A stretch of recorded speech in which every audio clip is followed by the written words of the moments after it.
모세의 기도가 응답을 받았습니다. 그는 기도하기를 백성에게 줄 고기를 어디서 얻겠습니까? 또 혼자서 이 백성을 감당하기가 참으로 힘듭니다. 이렇게 기도했었습니다. 하나님은 이 기도를 들으사 응답하셨습니다. 힘이 들면 힘들다고 말하는 것이 기도임을 알 수 있습니다. 그러나 우리가 기도 중에 혹 하나님을 신뢰하지 못한다면 그것은 불신앙으로 떨어질 것입니다. 하나님의 응답은 70인의 지도자를 세워서 짐을 나눠지도록 하시고 메추라기를 몰아오셔서 고기를 먹게 하시는 것이었습니다. 기도에 응답하실 때에 백성들 중 노인 중에서 지도자가 될 만한 70인을 모아서 회막에 서도록 하라 하셨습니다. 그리고 그들에게 하나님의 영을 모세에게 똑같이 임하게 하실 것이다 말씀하셨습니다. 또 내일부터 한 달 동안 고기를 먹게 할 것이다. 냄새가 싫어질 정도로 고기를 주시겠다 이렇게 말씀하셨습니다. 그러자 모세가 반문을 합니다. 21절에 보니까 이 백성의 수요가 보행자가 60만 명이나 되었는데 무엇으로 한 달 동안이나 고기를 주시겠나이까? 라고 물었습니다. 자, 지난번 1년여 전쯤이죠. 홍해바다를 건넜을 때도 불가능했던 문제가 해결된 것이었었습니다. 불가능해 보이는 문제, 이것이 우리 인간들이 바라보는 시각입니다. 우리 인간들의 눈에 보이는 그대로 불가능해 보입니다. 그러나 하나님께서는 한계처럼 보이는 상황에서 도저히 사람이 생각해낼 수 있는 어떤 방법으로 그 한계를 뛰어넘는 식으로 역사하십니다. 홍해바다가 갈라져서 건넌다는 것은 인간의 생각으로서는 어떻게 그것을 떠올릴 수가 있겠습니까? 그런데 이번에도 마찬가지였습니다. 60만 명이나 되는 이 백성들에게 어디서 우양이 오게 해서 그 많은 양의 고기를 먹게 할 수 있겠는가? 이것이 바로 인간 모세가 생각해낼 수 있는 생각의 한계였었습니다. 하나님께서 말씀하십니다. 23절에 보니까 여호와의 손이 짧으냐? 네가 이제 내 말이 내게 응하는 여부를 보리라. 참으로 놀라운 말씀입니다. 여호와의 손이 짧으냐? 우리가 이 말씀을 기억했으면 좋겠습니다. 그래서 언제라도 이 말씀이 떠올린다면 얼마나 좋겠는가 생각합니다. 옳습니다. 여호와의 손은 결코 짧으실 리가 없습니다. 그래서 그분은 홍해바다를 갈라서 그 한가운데로 길을 내셨었습니다. 사람이 도저히 떠올릴 수 없는 생각이셨습니다. 이번에도 마찬가지입니다.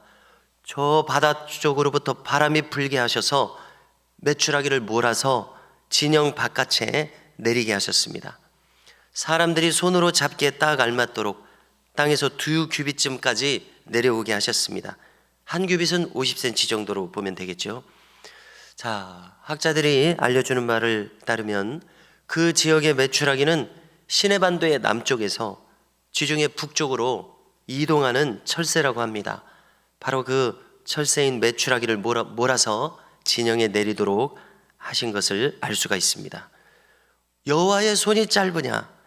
이 말씀을 들었을 때에 모세가 백성들에게 나가서 이 들려주신 말씀을 그대로 전합니다. 그리고 70인 장로들을 소집했습니다. 그러자 25절에 하나님이 예고하신 대로 모세에게 임하신 하나님의 영이 70인 장로들에게도 동일하게 임합니다. 그래서 그들도 예언을 했다고 합니다. 어떤 상황인지 우리는 구체적으로 알 수 없습니다만은 그들도 하나님의 영이 똑같이 임해서 예언을 했다고 하는데 하나님의 말씀을 그들도 했을 것입니다. 하나님으로부터 온 말씀을 했을 것입니다. 그런데 이분들 중 두 사람은 여기 이 회막에 나오지 않고 진영 내에 머물렀었습니다. 그런데 그들에게도 이 영이 임하였고 그들도 예언했다고 이야기합니다. 그들의 이름을 특별히 기록해주고 있습니다. 엘닷과 메닷이라는 이름을 특별히 기록해줘서 우리가 성경을 통해서 읽게 됩니다. 그때에 어떤 소년이 와서 이 사실을 모세에게 알렸습니다. 이 사실을 들었을 때에 여호수아가 한마디 합니다. 여호수아는 충성스러운 모세의 제자와 같은 종이죠. 28절에서 이렇게 얘기합니다. 내 주 모세여 그들을 말리소서. 그래서 여호수아의 생각은 모세 편에 서서 지금 걱정을 하는 것이죠. 그래서 어느 만큼 정당하게 들립니다. 왜냐하면 여러 사람들이 하나님의 말씀을 전한다면 지도력이 문제가 생길 수 있습니다. 모세 한 사람에게 집중되는 것보다 지도력이 혼선이 올 수가 있지 않겠습니까? 자, 그런데 모세의 대답이 일반적으로 할 수 있는 그런 대답이 아닌 참 인상 깊은 대답을 합니다. 29절입니다. 뭐라고 대답했습니까? 네가 나를 두고 시기하느냐?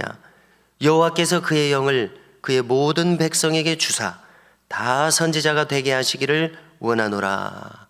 이렇게 말하고 있습니다. 정말 우리가 기회를 가져서 깊이 묵상하고 곱씹을 만한 말씀이라고 생각합니다. 이 말을 하는 이 모세의 심령이 참으로 순전하고 깨끗하다는 생각이 듭니다. 어떻게 보면 좀 위험할 만큼 깨끗한 생각이지 않은가 생각합니다. 하나도 의심하거나 걱정하지 않는 어린아이와 같이 순수한 생각이라는 마음이 듭니다. 그래서 이 말씀이 이렇게 들립니다. 첫 번째로 여호와의 영이 임하는 것이 얼마나 좋은 일인지 아느냐. 모두가 다 경험할 일이다. 우리가 어디 여행을 간다든지 어떤 좋은 것을 맛본다든지 하면은 당신도 한번 들어보세요. 당신도 한번 가보세요. 좋은 것은 권하지 않습니까? 그런 심경 같습니다. 얼마나 그것이 좋은지 아느냐. 여러분들도 다 그 좋은 일을 경험하기를 원한다. 두 번째로 만일 그들에게 여호와 영이 임하였다면은 그 영은 순전하고 완전하신 영이셔서 그들에게 순전한 말씀을 주실 뿐만이 아니라 순전한 마음도 주실 것이다. 그러므로 그들이 교만해지지 않고 겸손하게 예언할 것이다. 이런 뜻으로 했다는 생각이 들어집니다. 참으로 놀라운 말씀입니다. 그의 영을 그의 모든 백성에게 주사 다 선지자가 되게 하시기를 원하노라. 이 모세의 순전한 마음이 오늘 이 자리에 있는 우리의 마음과 같기를 원합니다. 왜냐하면 하나님의 마음을 반영해서 한 말이라는 생각이 들어져서 그렇습니다. 그리고 이 말은 주전 800년대의 선지자 요엘이 그대로 예언했습니다. 그리고 오순절 성령 강림으로 성취되었습니다. 그리고 오늘을 살아가는 우리에게도 성취되고 있다고 생각합니다. 한편 오늘 본문 마지막 대목에서 하나님께서 부어주신 은혜는 동시에 심판의 도구가 되고 있습니다. 메추라기가 왜 내리게 되었습니까? 욕심에 사로잡혀서 원망과 불평을 하던 자들의 그 간구를 들어서 응답으로 내려졌습니다. 자, 그런데 원망과 불평을 하던 자들의 그 욕심이 드러나는 계기가 바로 이 메추라기가 내렸을 때 그 계기가 되었습니다. 메추라기가 넘치도록 내렸을 때에 적게 모은 자도 10호멜이나 거뒀다고 합니다. 그러면 더 훨씬 많이 거둔 사람들이 있다는 이야기입니다. 한 호멜은 당나귀 한 마리가 등에 지을 수 있는 짐의 부피로 알려져 있습니다. 한 220리터 정도라고 합니다. 쌀 한 가마니 반 정도입니다. 그 정도를 10번이나 10호멜이나 되도록 모았으니까 대단히 많이 모았습니다. 한껏 욕심을 부렸습니다. 그보다 훨씬 더 많이 모은 사람도 있습니다. 그래서 무슨 일이 있었습니까? 고기가 아직 이 사이에 있어 씹히기 전에 여호와께서 백성에게 대하여 진노하셨다고 기록합니다. 큰 재앙이 임하게 되었습니다. 죽는 사람들이 나타났습니다. 그래서 그곳 이름을 기브롯 핫다와라 불렀습니다. 그 뜻은 탐욕의 무덤이라는 뜻입니다. 욕심을 부려 죽은 백성들을 거기 묻었기 때문에 그렇습니다. 성도 여러분, 오늘 말씀 중에 여호와의 손이 짧으냐는 하나님의 말씀을 우리가 기억하기를 바랍니다. 그래서 오늘도 우리의 지각보다도 뛰어나신 하나님의 경륜과 섭리가 우리의 머물러 있음을 믿으며 살아가는 이 하루가 될 수 있기를 주님의 이름으로 축복합니다.